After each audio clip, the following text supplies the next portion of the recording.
Wizara ya Tanzania, Mheshimiwa Balozi Dr. Pindi Hazarachana, Waziri wa Wizara ya Maliasili na Utalii, Mheshimiwa Rosemary Senyamule, mwenyeji wetu mkuu wa mkoa wa Dodoma,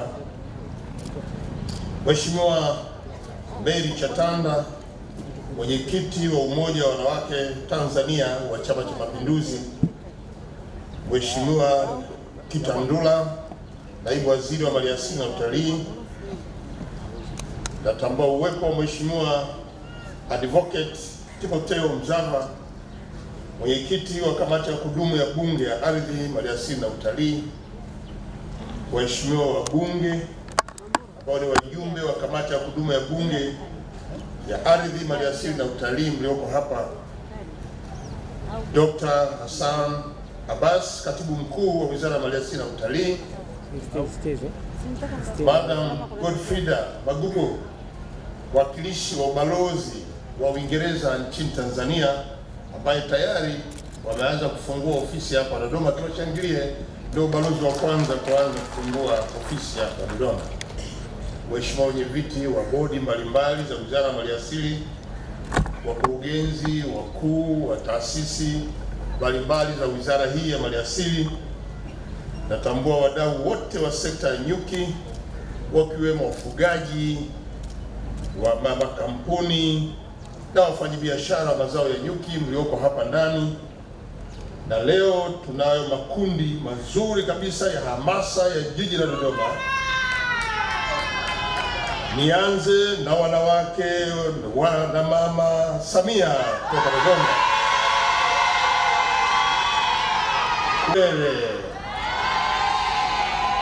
Lakini pia kuna wanawake na Dodoma na watetezi wa Mama Samia. Hiyo ndio Dodoma, hiyo ndio Dodoma hiyo. Na leo hii tunao viongozi wa dini waliotuanzishia tukio letu kwa dua maalum, kwa pamoja na viongozi wa kimila ambao tayari wamezuia mvua, wamesema wataiachia baada ya tukio hili. Tunawashukuru sana wazee wa mila kwa jitihada hizo, lakini wanavyuo ambao mko hapa kutoka taasisi zote za elimu, tunatambua pia uwepo wenu. Karibuni kwenye tukio hili la kitaifa. Wageni waalikwa, wanahabari na wananchi wote mlioko hapa, bila kusahau wasanii ambao wametoa burudani na wale ambao watatoa burudani baadaye. Naomba niwasalimu tena kwa salamu za Jamhuri ya Muungano wa Tanzania. Ndugu wananchi, ndugu wadau wa sekta ya nyuki na asali, nataka niungane na viongozi wa dini kwa kumshukuru Mwenyezi Mungu ambaye ametuwezesha leo kuwa na afya njema na kutuwezesha kukusanyika pamoja siku hii muhimu katika viwanja hivi maarufu vya Chinangali hapa jijini Dodoma, tukiungana na mataifa mbalimbali duniani kuadhimisha siku hii ya nyuki duniani. Kwa namna kipekee napenda kumpongeza Mheshimiwa Dr. Balozi Dr. Pindi Chana, Waziri wa Maliasili na Utalii, na timu yake yote ya wizara, kwa pamoja na mkoa wa Dodoma kiongozwa na Madam Senyamule Rosemary, kwa maandalizi haya mazuri ya pamoja yaliyoanza toka siku ya tarehe 17 na kutualika sote kuja kujumuika nanyi katika maadhimisho haya muhimu ambayo leo ndio kilele, yakilenga kustawisha uchumi wa washiriki wa sekta ya nyuki. Napenda kuwapongeza wadau wote wa sekta ya ufugaji wa nyuki kwa kujitokeza kwa wingi na kuweza kufanya maboresho makubwa kwenye sekta hii ya nyuki. Nimeona mabanda kadhaa na kazi nzuri inayofanywa na wadau, na hakika utayari na mwitikio wenu wa kushiriki katika maadhimisho haya. Mmeitumia nafasi hii kutoa elimu kwa Watanzania kwamba sekta ya nyuki ni sekta ya uboreshaji uchumi. Ndugu wadau wa sekta ya nyuki na wananchi wote mlioko hapa, tukio hili liko duniani kote, na hapa Tanzania kitaifa linafanyika hapa Dodoma. Tunapoendelea na tukio hili, nataka niwaambie kuwa kumbe linafuatiliwa na viongozi wetu wa kitaifa. Nimepata salamu hapa, niwafikishie salamu wadau wote wa sekta ya nyuki na wananchi wote ambao tumeungana pamoja siku hii ya leo. Niwape salamu zenu kutoka kwa Mheshimiwa Dr. Samia Suluhu Hassan, Rais wa Jamhuri ya Muungano wa Tanzania. Anawasalimia sana, pokeeni salamu zenu. Vile vile Mheshimiwa Dr. Philip Isdor Mpango, Makamu wa Rais wa Jamhuri ya Muungano wa Tanzania, na yeye amenituma kutoa salamu, pokeeni salamu zenu. Viongozi hawa wanasema wanatambua juhudi zenu na mchango mkubwa ambao mnautoa nyie wadau kwa kulinda uhai wa mazingira yetu, lakini pia kukuza uchumi wa taifa letu, na wanawapongeza sana wale wote ambao mnafuga, wadau wa mazingira na ufanya shughuli za utafiti, lakini wale ambao mnajihusisha na kutafuta masoko ya bidhaa mbalimbali za nyuki. Wote mnatakiwa kila laheri na baraka nyingi za upendo kutoka kwa viongozi wetu. Ndugu wadau wa nyuki, maadhimisho haya yana kauli mbiu muhimu, na kwa mwaka huu kauli mbiu inasema nyuki kwa uhai na uchumi imara tuwahifadhi. Kauli mbiu hii inaendana na mipango yetu ya taifa letu na kuhakikisha kuwa tunakuwa na taifa lenye watu imara wenye afya njema, vile vile uchumi imara. Na sote tunatambua takriban 80% ya mimea ya chakula inayozalishwa duniani huchavushwa na nyuki, na hivyo kuendelea kumtunza na tunaendelea kuhamasishwa kuendelea kumtunza nyuki huyu na kumhifadhi ili aendelee kutuhakikishia ndani ya taifa letu kuwa na uhakika wa chakula na uchumi ulio imara. Ndugu wananchi na wadau wote wa sekta ya nyuki, niendelee kuieleza kauli mbiu hii kwamba inakwenda sambamba na historia ya kuanzishwa kwa siku ya nyuki duniani ambayo ilipitishwa rasmi na Umoja wa Mataifa mwaka 2017, na hiyo ilikuwa ni kwa pendekezo la Slovenia, nchi ambayo ina historia ndefu ya ufugaji nyuki. Tarehe 20 mwezi Mei ndio siku ilichaguliwa kwa heshima kuzaliwa kwa Anton Jansa mwaka 1734. Huyu ndio alikuwa mtaalamu wa nyuki kutoka Slovenia na mmoja wa waanzilishi wa ufugaji wa nyuki za kisasa. Ndugu wadau wa sekta ya nyuki na wananchi wote, kama nilivyoeleza hapo awali, leo hii Tanzania tunaungana mataifa mengine ulimwenguni kuadhimisha siku ya nyuki duniani. Siku hii ikiwa ni hatua ya kutambua mchango wa mdudu nyuki katika uhai wa mwanadamu na uchumi wa binadamu kwa ujumla. Pamoja na maadhimisho haya, sisi kama Tanzania tunaitumia siku hii kwanza kuhimizana kwamba sekta ya nyuki ni fursa; mbili, kuelimishana kwamba sekta ya nyuki ina mazao mengi; lakini pia tunaendelea kuhamasisha umma wa Tanzania kushiriki kamilifu katika kuhifadhi misitu ambako nyuki anapatikana, lakini pia kuhakikisha kuwa shughuli mbalimbali zinafanywa zilizopo kwenye sekta hii. Ndugu wadau wa nyuki na Watanzania, nataka niwaambie jambo moja.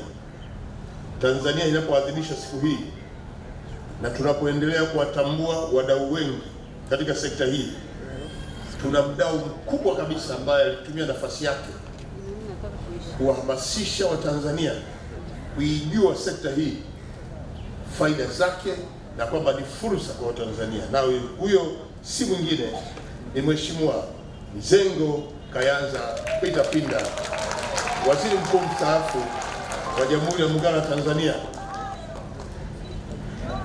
Jina la mtoto wa mkulima lilienda sambamba na shughuli yake binafsi ya ufugaji nyuki, na alitumia muda mwingi kuhubiri, kuhamasisha, kuelimisha Watanzania kwamba nyuki ni zao lenye fursa nyingi kwa Watanzania. Na haya maelezo yake ya msingi ya mwanzo ambayo yeye mwenyewe alishiriki katika kuhimiza, kuhamasisha, kuelimisha, lakini pia kutafuta fursa ya masoko. Leo hii tumeshuhudia kwenye maonesho haya kile alichokuwa anakisema kuwa ndicho kinachoonekana kwenye sekta ya nyuki na asali. Tumpigie makofi mengi sana.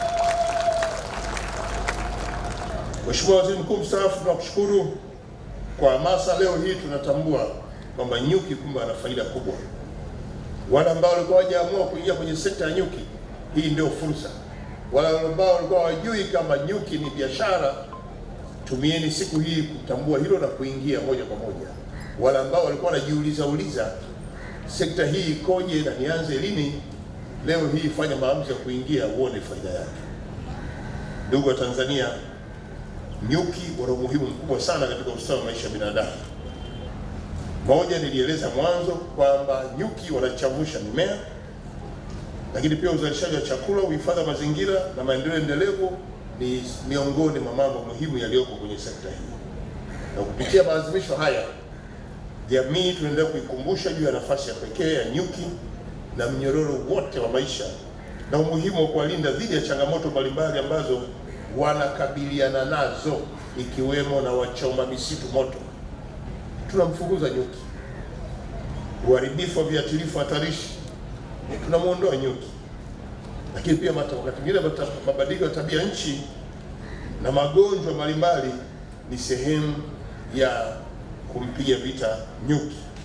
Kwa ndugu wa Tanzania, tunahamasishwa kulinda mazingira, kuhakikisha kwamba viuatilifu hatarishi vinazuiliwa, lakini kukabiliana na mabadiliko ya tabia nchi, lakini pia tupambane na magonjwa kupitia tafiti zetu. Ndugu wadau, Tanzania inakadiriwa kuwa na eneo la misitu lenye ukubwa wa hekta milioni 48.1, ambalo kwa sehemu kubwa eneo hili limeshaweza kuhifadhiwa maalum na kuwekewa sheria zake. Maeneo haya ndio maeneo makazi ya asili ya wadudu nyuki na ndio hutumika kwa kiasi kikubwa kuzalisha asali na mazao mengine ya nyuki. Na maeneo yote yaliyohifadhiwa na Watanzania kushiriki kamilifu katika uhifadhi wameendelea kunufaika na mdudu huyu nyuki. Kwa sasa Tanzania inazalisha tani 34,000 za asali na tani 1,918 za nta.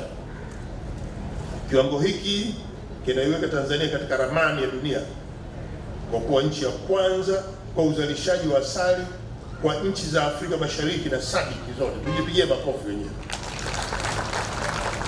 Lakini pia kwenye bara la Afrika, Tanzania ni nchi ya pili barani Afrika. Tujipigie makofi mengi sana. Lakini kwenye hesabu duniani, pamoja na watu ambao walitutangulia, sisi tumeshika nambari 14 kati ya nchi zote duniani. Tujipigie makofi. Umuhimu huu wa kujipongeza ni kwa sababu takwimu zinaonyesha kwamba Tanzania ni miongoni mwa nchi chache zinazopata fursa na kunufaika kiuchumi na mdudu nyuki. Kwa hiyo Mheshimiwa Waziri na wageni waalikwa na wadau wote, sekta hii naweza kusema kwamba inaendelea kuleta mchango mkubwa kwenye uhifadhi, lakini na pato la kaya moja moja inayoshiriki, vile vile uchumi wa taifa. Sekta ya ufugaji nyuki inakadiriwa kuajiri takriban watu milioni 2. Ajira hizi zimegawanyika katika maeneo mbalimbali kama vile wafugaji nyuki, wachakataji, waongezaji thamani ya mazao yenyewe, watengenezaji wa mizinga. Leo nimeona pale mtu anashona nguo za kwenda kurinia asali. Hawa ndio wale ambao wanapelekea sekta hii kuwa yenye manufaa zaidi, pamoja na wafanyabiashara wenyewe wa mazao na masoko mbalimbali. Leo Tanzania imemudu kuingia kwenye masoko ya duniani. Tuna masoko ya China, tuna soko la Ujerumani, lakini sasa hivi tuna soko la Uingereza. Tumekuta Swahili hane wanapeleka Uingereza, na bado kwenye nchi za Afrika tunaendelea kupeleka soko bidhaa zetu na kupata soko. Ndugu wananchi, mchango wa sekta hii kwenye pato la kaya taifa limeendelea kuongeza kupitia mauzo ya asali na nta nje ya nchi, na kwa kipindi cha hivi karibuni kumekuwa na ongezeko la kiwango cha asali kutoka Tanzania kilichouzwa kwenye masoko mbalimbali. Kiwango cha asali nacho kinauzwa nje ya nchi nako pia kimeongezeka mpaka tani 431 kwa sasa. kufikia mwezi Machi, na sasa hivi tumeweza kuongeza mazao ya nta ambayo pia na yenyewe tunauza nje ya nchi. Soko hili ni kubwa na uhitaji ni mkubwa, na Watanzania lazima tuondoke hapa tukiwa tumeamua kwamba tunakwenda kuingia kwenye soko, kwenye sekta ya asali na nyuki na asali, ili tupate mazao yake, twende kwenye masoko ambayo yanadai kutaka bidhaa zaidi. Naomba niwaambie juhudi za serikali kwenye sekta hii.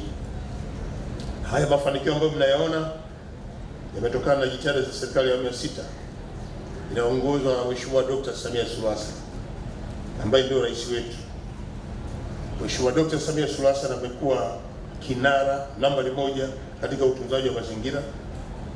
Toka akiwa ofisi ya makamu wa rais amefanya kazi ya utunzaji wa mazingira, amekuwa mstari wa mbele kuhamasisha wafuga nyuki, lakini pia kuhamasisha wadau wote wanaoshiriki kwenye sekta hii kujipanga vizuri, kujiimarisha katika sekta hii kwa sababu ya fursa zilizopo.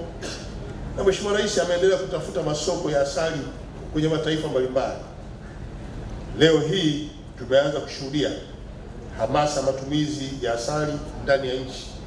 Nataka niwaambie, asali ndani ya nchi inatumika kwa zaidi ya 80%, na kiwango kidogo chobaki ndio kinapelekwa nje ya nchi, lakini uhitaji ni mkubwa. Juhudi za Mheshimiwa Rais zimewezesha nchi yetu kupata masoko mapya ya asali kama vile Poland, na kama ambavyo nimesema hapo Uingereza, nchi za Kiarabu ambazo leo hii tungeweza kuwa na balozi hapa, na siku za karibuni tumeingia makubaliano na Wachina yanayoruhusu asali ya Tanzania kuuzwa nchini China moja kwa moja bila vikwazo vyovyote.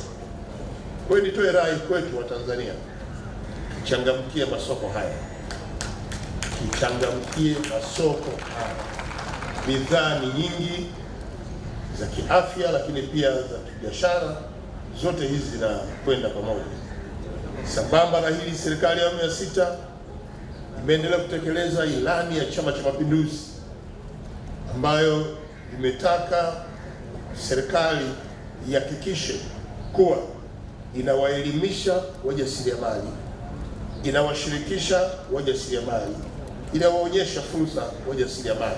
Ndicho kilichofanyika leo na Wizara ya Maliasili kwa kuiadhimisha siku hii na kuweka maonyesho na kuruhusu Watanzania kuwa hapa kwa siku zote 4 kutoka tarehe 17 mpaka leo hii. Mheshimiwa Waziri, nakupongeza kwa kutekeleza maelekezo ya Chama cha Mapinduzi kwamba kuna umuhimu wa kuwaita pamoja Watanzania, kuelimisha na kuwafungulia milango. Lakini pia Chama cha Mapinduzi kimetutaka serikali tuanzishe viwanda vya kuchakata mazao ya asali.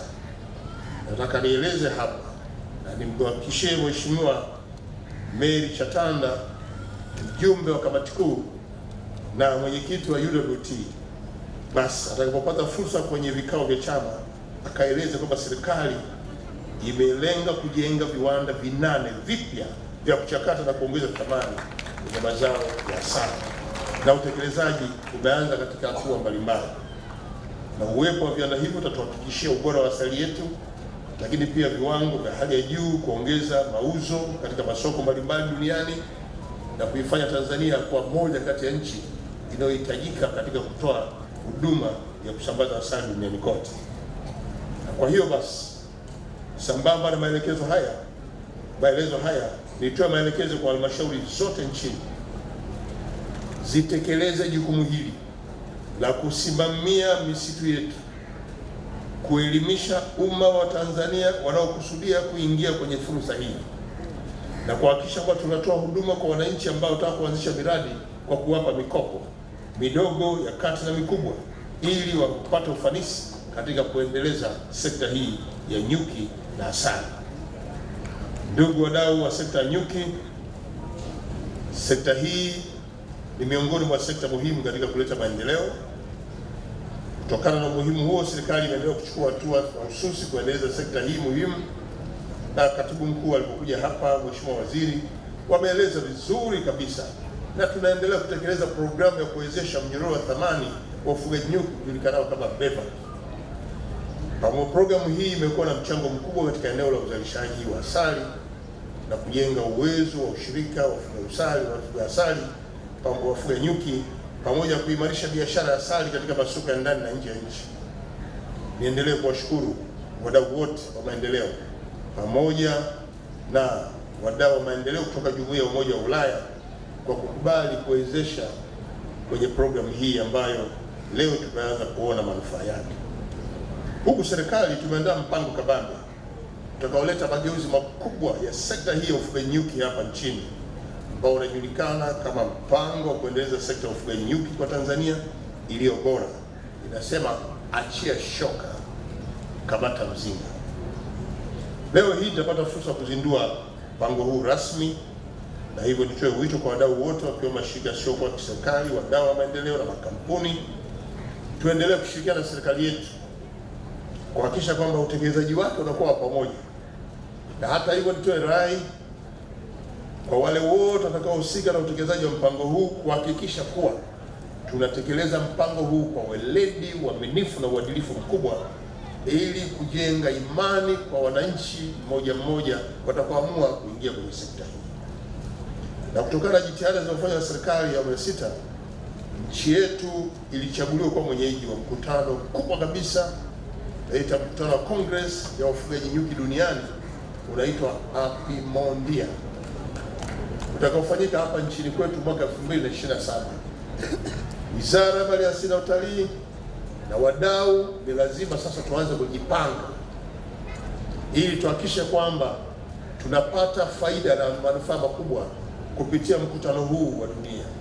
Lakini tujipange, tuonyeshe dunia ile nafasi yetu ya 14 na ile nafasi yetu ya pili barani Afrika, na kuwa wa kwanza kwenye ukanda huu wa Afrika Mashariki na SADC, kwamba sisi ndio ambao tunapaswa kubaki nafasi hizo, na kule 14 tupande kule kwa pili tuwe wa kwanza, na inawezekana kwa sababu fursa tunayo. Ikiwa naendelea kuhitimisha hotuba yangu, yako maelekezo kadhaa ya kusisitiza umuhimu wa ufugaji nyuki na mazao ya asali kama ifuatavyo. La kwanza, kwa wizara, shirikianeni na wadau hao, tutafute fedha zinazoweza kufanyezesha kutekeleza malengo tuliyobainisha kwenye mpango wetu, ili tuweze kufikia kiwango cha juu kabisa cha uzalishaji wa asali na kuifanya Tanzania kuwa kwenye namba nzuri zaidi. Kama tuko namba 2 tuwe namba 1, 14 tupande tuwe wa 10, ikiwezekana tuwe wa 5 na nafasi za juu. Lakini ya pili, ofisi ya Rais TAMISEMI ihakikishe kwamba inashiriki kikamilifu katika utekelezaji wa mipango hii ambayo tutauzindua hapa. Lakini tuimarishe kitengo cha ufugaji nyuki katika halmashauri zote huko kwenye wilaya, ili tuimarishe huduma za wafugaji na tuwape msaada wote wanaoingia kwenye sekta ya ufugaji. Tatu, tuna mfuko wa misitu Tanzania. Tuhakikishe kwamba mfuko huu unatenga fedha kwa ajili ya kuwezesha vikundi vya wafugaji asali, na mjieleze mko wapi, tunapataje kilichopo kwenye huo mfuko. Masharti yaangaliwe na tufuatilie mwenendo wa wafugaji wetu hatua kwa hatua. 4, wakala wa huduma za misitu Tanzania TFS, hakikisheni mnaanzisha mashamba makubwa ya ufugaji nyuki kibiashara. Tunajua mna misitu mingi, basi misitu hiyo mruhusu sasa wananchi walioko jirani kufunga mizinga na kufuga nyuki, ili tuendelee kuongeza kiwango cha mizinga, lakini kiwango cha upatikanaji asali na uhifadhi mzuri wa nyuki wenyewe. Hapo tutafaidika zaidi. Lakini pia TFS, saidieni wakulima kwa kuwachongea mizinga. Leo nimeona mzinga mmoja bora kabisa pale, mzinga ambao hausababishi nyuki kuhama wakishaingia, wataendelea kuishi huko tena kwa usalama, na wewe utafuatilia mwenendo wake, utachungulia maendeleo ukiwa unapitia kwenye teknolojia iliyowekwa kwenye ule mzinga. Lakini mzinga ule unavuna pia na vumbi la nyuki ambalo leo lina thamani kubwa, na vumbi lile lina manufaa makubwa kiafya. Kwa hiyo wafugaji sasa tujikite katika kuvuna vumbi la asali, na teknolojia ya kuvuna vumbi inapatikana kwenye moja kati ya mabanda yaliyoko pale kutoka mkoani Singida. Kwa hiyo tuendelee pia kuelimisha upatikanaji wa mizinga hiyo. Nirudi tena kwenu maliasili, kuhakikisha kwa ile maabara yetu ya nyuki iliyoko Njiro kule mkoani Arusha inakuwa na vifaa vya kisasa viweze kutosheleza mahitaji ya wataalamu wetu, lakini pia iweze kukidhi mahitaji na ubora wa asali unaoitoa na bidhaa nyingine zinazozitoa. Zikithibitishwa na maabara yetu, nadhani sisi pia tutakuwa tunaenda vizuri, na maabara ile kushirikiana na Wizara ya Kilimo kuimarisha matumizi ya makundi ya nyuki katika uchavushaji wa mimea, ili tusisitize wananchi wapande mimea inayosaidia kuleta nyuki zaidi, kama vile zao la alizeti na mazao mengine ambayo yanavuta nyuki. Hayo ni mazao mazuri yanayopaswa kuvuna, ikiwemo na ufuta ambao unatoa maua. Kwa Wizara ya Maliasili na Kilimo, mkikutana na kilimo mkajaribu kuwa alafu pelekeni aina ya mbegu zinazohitajika kwenye halmashauri, Watanzania walime tupate nyuki wengi zaidi, alafu na mazao yake. 6. TAFORI. TAFORI ni taasisi ya utafiti wa misitu Tanzania. Nyie hakikisheni nafanya utafiti kimkakati na tafiti zenu zitoe matokeo. Tunataka tuone kila utafiti ukiwa na manufaa. Msio na tafiti ambazo matokeo yake mnaficha kwenye vitabu vinakaa kwenye makabati. Ni lazima matokeo ya utafiti wenu tuyapeleke sasa shambani, kwenye misitu, kwa walaji, ili watumie tafiti hizo na waweze kunufaika. Hayo ndio mahitaji yetu. 7. Nirudi tena kwa TFS. TFS na TAFORI mshirikiano, mhakikisha mnaanzisha vituo vya kuzalisha makundi ya nyuki kwenye ngazi zetu za halmashauri, ili kila halmashauri itumie fursa ya uwepo wa kituo hicho cha TAFORI kwenye eneo hilo na liweze kuleta manufaa kwa ukaribu. Na najua kila wilaya ina afisa wa TFS. Kwa hiyo TAFORI na nyie muone namna ya kuwa na tawi kwenye eneo lile, mfanye kazi kama timu. TFS, anzisheni ghala la kuhifadhia asali hapa nchini, houseboat lenye kipozeo, kibakiru cha mtambo wa baridi, ili asali yetu iweze kudumu kwa muda mrefu, ambayo pia itawezesha kutunza asali, kuweza kuitangaza na kuuza kwa kiwango kulingana na mahitaji, lakini pia itatusaidia pia kupata masoko yanayoamini kwamba asali kutoka TFS ambayo imetunzwa kwenye ghala letu ndiyo yenyewe kwenye eneo hili. Ndugu wa Tanzania na wadau wa asali, tunapozungumzia mafanikio haya ya sekta hii, huwezi kuitenganisha wizara na mafanikio haya, lakini huwezi kumtenganisha Rais wa Jamhuri ya Muungano wa Tanzania na mafanikio haya, kwa sababu rais wetu amefanya kazi kubwa kwenye wizara hii. Kwanza, kuiongezea bajeti yake. 2, kutaka wizara ifanye maboresho kwenye sekta ya maliasili, kuanzia misitu mpaka kazi ya nyuki na asali, lakini ametufungulia milango. Na rais wa Tanzania si mwingine, ni Mheshimiwa Dr. Samia Suluhu Hassan. Na hivyo basi, tukisema tuweze kumtenganisha rais wa nchi na mafanikio tuliyoyapata kwenye sekta ya nyuki na asali, maana yake huwezi kumtenganisha Mheshimiwa Dr. Samia Suluhu Hassan na mafanikio haya, kwa sababu yeye ndo anayeturuhusu ongeza bajeti, yeye ndo alikuwa mstari wa mbele kutafutia masoko, yeye ndo amekuwa mstari wa mbele kuhamasisha na uwepo matukio kama haya, ili Watanzania wapate fursa ya kujua. Kwa hiyo sisi lazima tumshukuru Mheshimiwa Dr. Samia Suluhu Hassan kwa matamanio yake, kwa dhamira yake, lakini pia kwa maelekezo yake. Na napozungumza haya, Watanzania tujenge tabia ya shukrani, na hatuwezi kumlipa kwa pesa, sisi ni kwa vitendo tu, kwa kila jambo lake ambalo linahitaji kushukuriwa. Na mnajua mwaka 2025 ni mwaka wa tukio kubwa, na kwenye tukio hili Mheshimiwa Dr. Samia Suluhu Hassan ana jambo. Mwaka huu kwenye tukio hilo Mheshimiwa Dr. Samia Suluhu Hassan ana jambo. Jambo lenyewe, Chama cha Mapinduzi kimeshamteua, kimeshamchagua, kimeshampitisha kuwa ndio mgombea wa nafasi ya urais wa Jamhuri ya Muungano wa Tanzania kwa tiketi ya Chama cha Mapinduzi. Ili mradi hatuwezi kumtenganisha mafanikio ya wizara hii, mafanikio ya sekta ya nyuki, dhamira yake ya dhati, tunamwachaje bila kumuunga mkono kwenye jambo lake?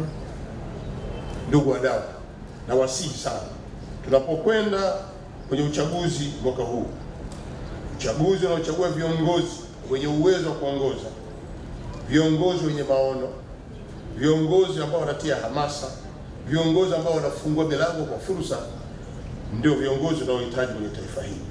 Mheshimiwa Dr. Samia Suluhu Hassan haya yote ameyafanya, ni sisi wenyewe kuchangamkia fursa. Ni wasihi kwenye uchaguzi mkuu ujao, yeye atakuwa miongoni mwao, ni lazima tuende naye pamoja. Iwe jua, iwe mvua, sisi na Mama Samia.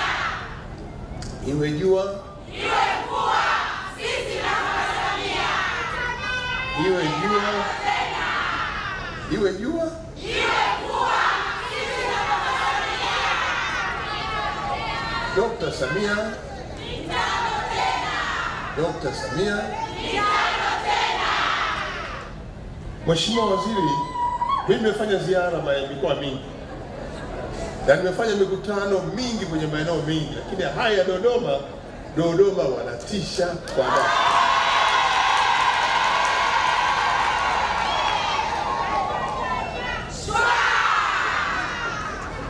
Mheshimiwa Mkuu wa Mkoa, wewe ni mbunifu sana. Ulianza na kundi la Mama na Samia, leo umetuletea kundi la Mama na Mwalimu Nyerere. Hapo umeniambia umeanzisha kundi lingine la mama wa Dodoma, alafu umeleta kundi la kumtetea Mama Samia. Jamani, Dodoma, wewe, makundi yote haya ni hamasa. Dodoma oye! Tanzania oye! Mafanikio ya wizara oye!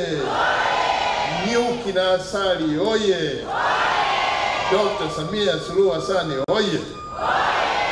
Baada ya kuwa nimesema haya, niwashukuru sana wizara kwa kutuandalia maadhimisho haya ambayo ametuletea pamoja Watanzania wenye matamanio ya kuona mafanikio kwenye sekta ya nyuki na asali ambayo inaratibiwa na wizara yako.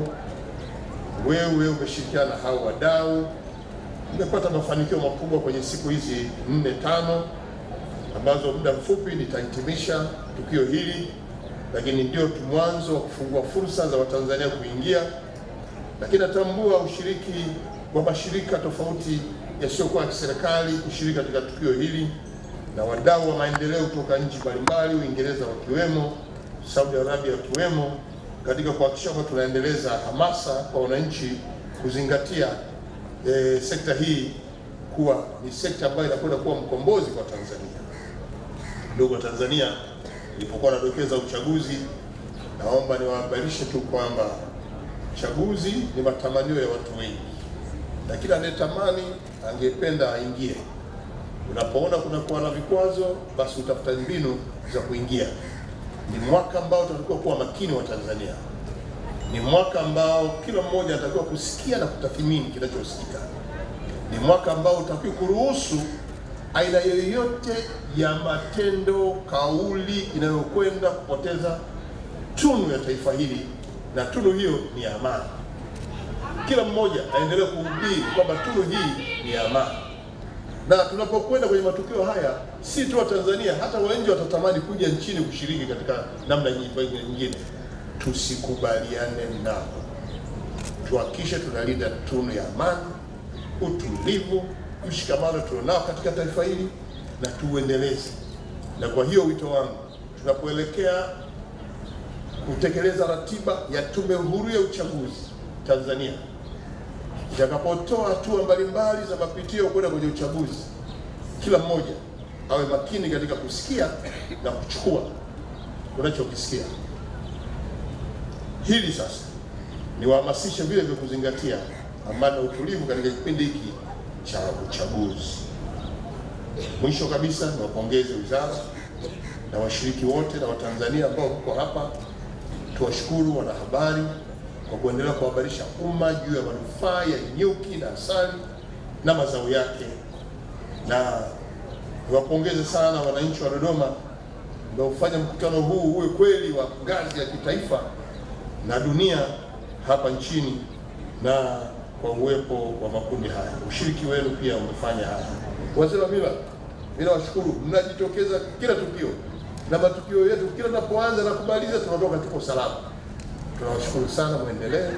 Je, ni watu muhimu sana kwenye nchi hii, ni watu muhimu hapa Dodoma, na tutaendelea kuwaenzi kwa kuwaalika kwenye matukio yote muhimu, na pale ambako mnagundua kunataka kutokea tafrani, nyewe huwa mnaituliza kinamna. Mlipoona wingu linakuja, kaliondoa kinamna. Baada ya kusema haya, sasa natamka rasmi kwamba moja, niko tayari kuzindua mpango na kutoa tuzo, lakini nitamke tu kwa awali kwamba maadhimisho haya saa ya nyuki duniani kwamba yamefungwa rasmi. Asante sana.